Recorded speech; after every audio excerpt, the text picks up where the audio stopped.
ऐसे ही एक बार एक किसान एक दिन अपने खेत में हल चला रहा था कि उसका हल एक जगह अटक गया। उसने वहां से मिट्टी को हटाया तो उसे वहां एक दबा हुआ गड़ा नजर आया। उसने धरती खोद कर गड़ा बाहर निकाला।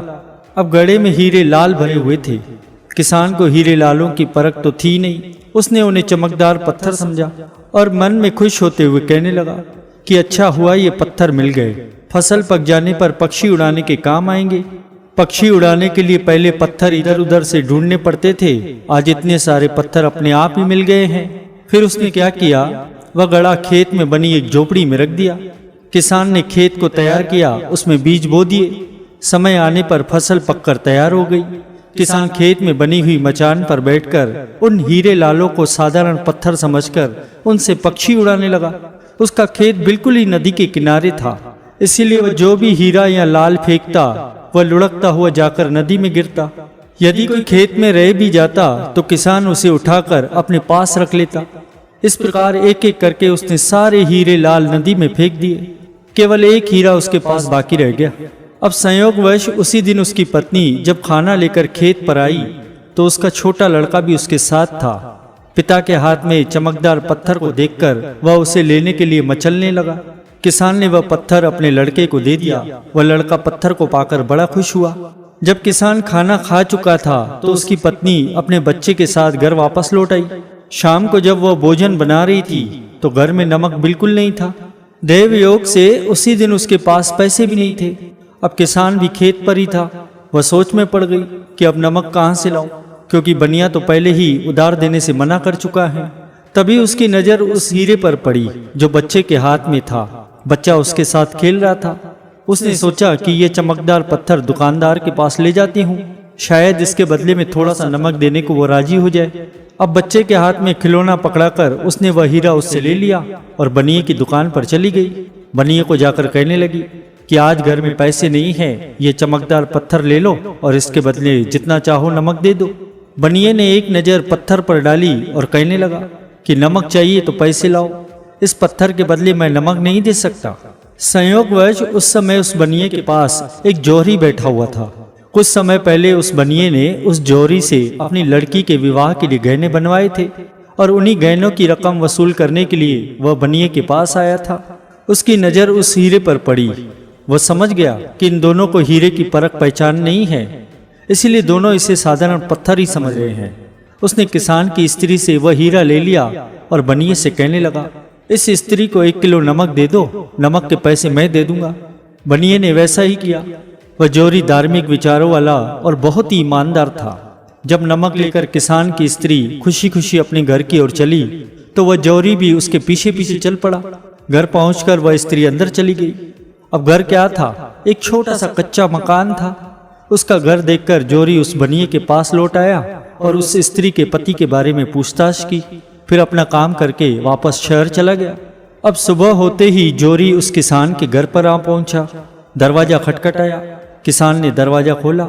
जौहरी ने उसे अपना परिचय देते हुए वह हीरा उसे दिखलाया और कल वाली घटना सुनाते हुए कहने लगा कि यह पत्थर तुम्हें कहाँ से मिला, क्या ऐसे पत्थर तुम्हारे पास और भी हैं?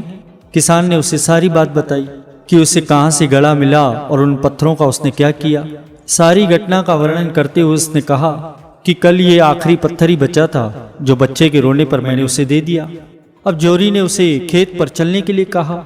जब दोनों खेत पर पहुंचे तो जौहरी ने किसान से कहा, खेत में अच्छी तरह ढूंढो, मैं उन पत्थरों के बदले तुम्हें बहुत सारा धन दूंगा। अब दोनों ने मिलकर सारा खेत छान मार लिया, परंतु उन्हें एक पत्थर भी न मिला। और मिलता भी कैसे?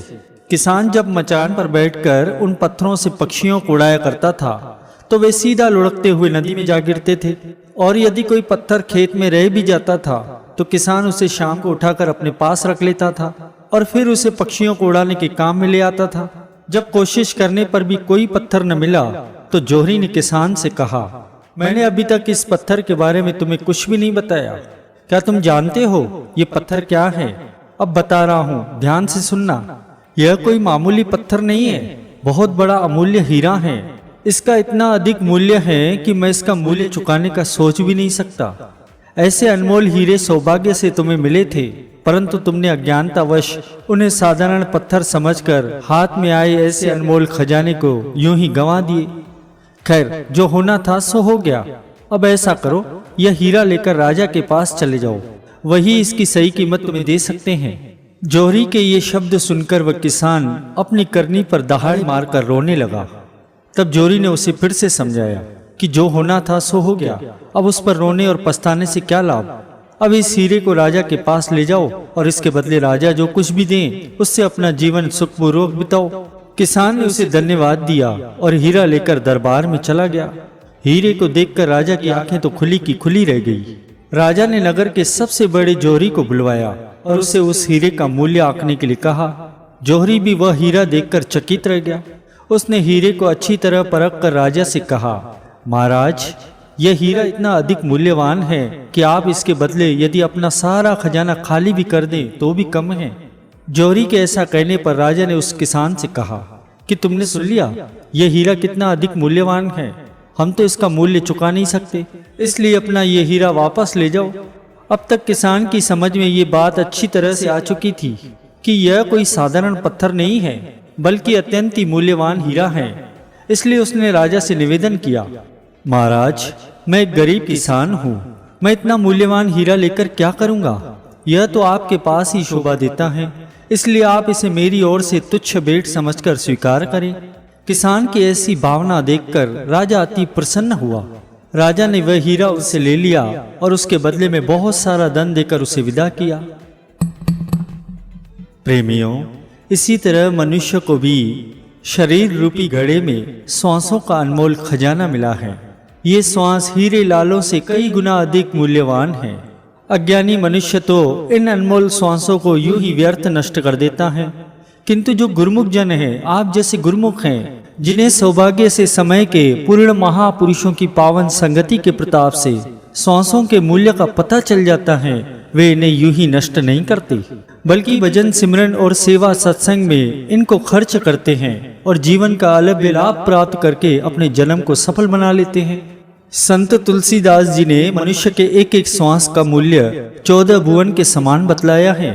अब 14 भुवन के मूल्य से बढ़कर तो कोई दूसरा उदाहरण है ही नहीं जो दिया जा सके। अब विचार करें कि दिन रात में मनुष्य के 24,000 श्वास व्यय होते हैं।